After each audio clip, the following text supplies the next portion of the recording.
വിഴിഞ്ഞം തുറമുഖം യാഥാർത്ഥ്യത്തിലേക്ക് എത്തി. ആദ്യത്തെ മദർഷിപ്പും എത്തി. വലിയ കൊട്ടിഘോഷത്തോടുകൂടി, വലിയ ആഘോഷത്തോടുകൂടി ആ കപ്പലിനെ നമ്മൾ സ്വീകരിക്കുകയും ചെയ്തു. ഈ ആഘോഷങ്ങൾക്ക് എത്തിയ ഒരാൾക്ക് ലക്ഷങ്ങളുടെ നഷ്ടമാണുണ്ടായത്. ആർക്കെന്നല്ലേ? തിരുവനന്തപുരം കോവളം മുട്ടക്കാട് സ്വദേശിയായിട്ടുള്ള സന്തോഷിനാണ് ലക്ഷങ്ങളുടെ നഷ്ടം പറ്റിയത്. എങ്ങനെയെന്നല്ലേ അറിയാം.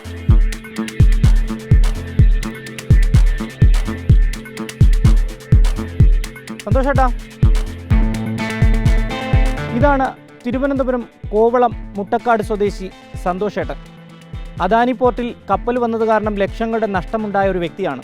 എങ്ങനെയാണ് നഷ്ടം സംഭവിച്ചതെന്ന് സന്തോഷേട്ടൻ തന്നെ പറയും. രാവിലെ എനിക്ക് പ്രോഗ്രാം ഉണ്ടായിരുന്നു. അത് കഴിഞ്ഞ് പഞ്ചായത്ത് വിളിച്ചിരുന്നു. പിന്നെ പ്രോഗ്രാമുണ്ട്, വരുമെന്ന് ചോദിച്ചു. അങ്ങനെ അവരുടെ അദാനിയുടെ ബസ്സുണ്ടായിരുന്നു. ബസ്സിലാണ് പോയത്. അപ്പോൾ ഈ പ്രോഗ്രാം പോണതിൻ്റെ അവിടെ എത്തിയപ്പോൾ, മെയിൻ കൗണ്ടറിൽ എത്തിയപ്പോൾ അവർ എൻ്റെ ബാഗ് ഉണ്ടായിരുന്നു, ക്യാമറ അടങ്ങുന്ന ബാഗ്. ഈ ബാഗ് കൊണ്ട് ഞാൻ ചെന്നപ്പോൾ പറഞ്ഞു, ഈ ഇത്ര സാധനം കൊണ്ടുപോകില്ല അവർ പറഞ്ഞു. അപ്പോൾ ഞാൻ എന്ത് ചെയ്തു, അവർ പറഞ്ഞതനുസരിച്ച് അവിടെ ടോക്കൺ റൂമുണ്ട്, ആ റൂമിൽ അവിടെ ബാഗ് ഏൽപ്പിക്കാൻ പറഞ്ഞ് ടോക്കൺ വാങ്ങിച്ച് വയ്ക്കണമെന്ന് പറഞ്ഞു. അങ്ങനെയാണ് ഞാൻ കയ്യിൽ 2 ക്യാമറ ഉണ്ടായിരുന്നു. ഒരു ക്യാമറ കയ്യിലെടുത്ത് അതിൻ്റെ അകത്ത് വേറൊരു ക്യാമറ വെച്ച്, വേറെ ഒരു ക്യാമറയും 2 ലെൻസും ഫ്ലാഷ് എല്ലാം കൂടെ ആ ബാഗിൻ്റെ അകത്ത് വെച്ചിട്ട് ആ ടോക്കൺ റൂമിൽ ഏൽപ്പിച്ചതാണ്. അവർ ടോക്കൺ തന്നു, ഈ 424 നമ്പർ ടോക്കൺ നമ്പർ തന്നു. ഞാൻ അവിടെ കൊടുത്തിട്ട് ടോക്കൺ നമ്പർ വാങ്ങിച്ചു. എന്നിട്ട് ആ പരിപാടിക്ക് പങ്കെടുക്കാൻ പോയി. അകത്ത് കയറിയിട്ട് തിരിച്ചൊരു 12-1 മണിയൊക്കെ ഞാൻ തിരിച്ച് വെളിയിറങ്ങിയിട്ട് ആ ടോക്കൺ റൂമിൽ ചെന്ന് ടോക്കൺ കൊണ്ടുകൊടുത്ത് ബാഗ് വേണമെന്ന് പറഞ്ഞു. ബാഗ് ചോദിച്ചപ്പോൾ ബാഗില്ല. രാവിലെ തൊട്ട് 1 മണി തൊട്ട് 6 മണി വരെ ഞാൻ നോക്കി, അവിടെ സാധനം ഇല്ല. പിന്നെ അവർ അവിടുത്തെ സെക്യൂരിറ്റി ഗാർഡ് എന്നെ അങ്ങോട്ട് ഇങ്ങനെ നടപ്പിച്ച് ആ സാറിൻ്റെ അടുത്ത് ചെല്ലാൻ പറഞ്ഞു. അവിടെ ചെന്നപ്പോൾ വേറെ സാറിൻ്റെ അടുത്ത് ചെല്ലാൻ പറഞ്ഞു. എന്നെ അവർ അങ്ങോട്ടും ഇങ്ങോട്ട് വൈകുന്നേരം 6 മണി വരെയായിട്ട് നടപ്പിച്ച്. ഞാൻ ഒന്നും കഴിക്കാണ്ട് രാവിലെ പോയത് അവിടെ. എത്ര രൂപയുടെ നഷ്ടമൊക്കെയാണ് ഇതിൽ വന്നിരിക്കുന്നത്? ഒരു 1.5 ലക്ഷം രൂപ നഷ്ടം മാത്രമുണ്ട്. ഇപ്പോൾ ക്യാമറയുടെ വില എല്ലാവർക്കും അറിയാൻ പറ്റും. ഒരു ക്യാമറ മേടിക്കുന്നതിൻ്റെ പാട്.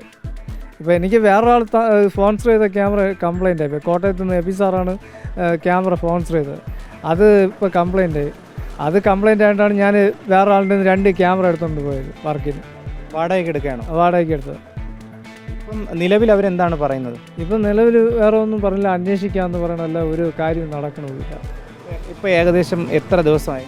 ഇപ്പോൾ ഒരാഴ്ചയോളം കഴിഞ്ഞു. അതിനുശേഷം നിങ്ങൾ ആർക്കൊക്കെ പരാതി കൊടുത്തു? അവിടെ നിന്നുള്ള പ്രതികരണങ്ങളൊക്കെ എന്താണ്? ഞാനിപ്പോൾ വിഴിഞ്ഞം സ്റ്റേഷനിൽ പരാതി കൊടുത്തു, വികലാംഗ കമ്മീഷൻ ഓഫീസിൽ പരാതി കൊടുത്തു, പിന്നെ അദാനി പോർട്ടിൻ്റെ അകത്ത് പരാതി കൊടുത്തു. അവരന്വേഷിക്കാമെന്ന് പറഞ്ഞിട്ട് ഇതുവരെയ്ക്കും ഒരു പ്രതികരണം വന്നിട്ടില്ല. ഞാനും അമ്മയും മാത്രമേ ഉള്ളൂ. ഇപ്പം ക്യാമറ നഷ്ടപ്പെട്ടു പോയി, അതുമില്ല ഇതുമില്ലാതായിപ്പോയി. ഇപ്പോൾ സാമ്പത്തിക പ്രശ്നമായിട്ട് അങ്ങനെ ഇരിക്കുകയാണ്. വർക്കും ചെയ്യാൻ പറ്റില്ല, അങ്ങനെ ഒരുപാട് ബുദ്ധിമുട്ടായിട്ടിരിക്കുന്നു. ഇതിപ്പോൾ ഇതിൻ്റെ ഉടമയ്ക്ക് വാങ്ങിച്ചു കൊടുക്കണമെന്നാണ്. എന്താണ് അവർ പറയുന്നത്? എത്ര ലക്ഷം രൂപ സാധനം വരും? നിങ്ങളെ കൊണ്ടത് കഴിയും? അതിപ്പം ഉടമ പറയുന്നത് വെച്ചാൽ അതിൻ്റെ പൈസ കൊടുക്കണം, അല്ലെങ്കിൽ സാധനം തിരിച്ചു കൊടുക്കണം. അതാണ് എൻ്റെ. വികലാംഗനാണ് സന്തോഷേട്ടൻ. ഈ 1 സെൻറ്റ് ഭൂമിയിലെ ഒറ്റമുറി വീട്ടിൽ ഈ അമ്മയോടൊപ്പം ഒറ്റയ്ക്ക് കഴിയുകയാണ്. വാടകയ്ക്കെടുത്ത ക്യാമറ അതിൻ്റെ ഉടമയ്ക്ക് തിരിച്ചു നൽകണം. അദാനി ഗ്രൂപ്പോ അതിൻ്റെ അധികൃതരോ ഒരു മറുപടിയും നൽകുന്നില്ല. ഇപ്പോൾ വിഴിഞ്ഞം പോലീസ് സ്റ്റേഷനിൽ പരാതി കൊടുത്ത് കാത്തിരിക്കുകയാണ്. ദിവസങ്ങൾ കഴിഞ്ഞിട്ടും ഒരു നീതിയും ലഭിക്കുന്നില്ല.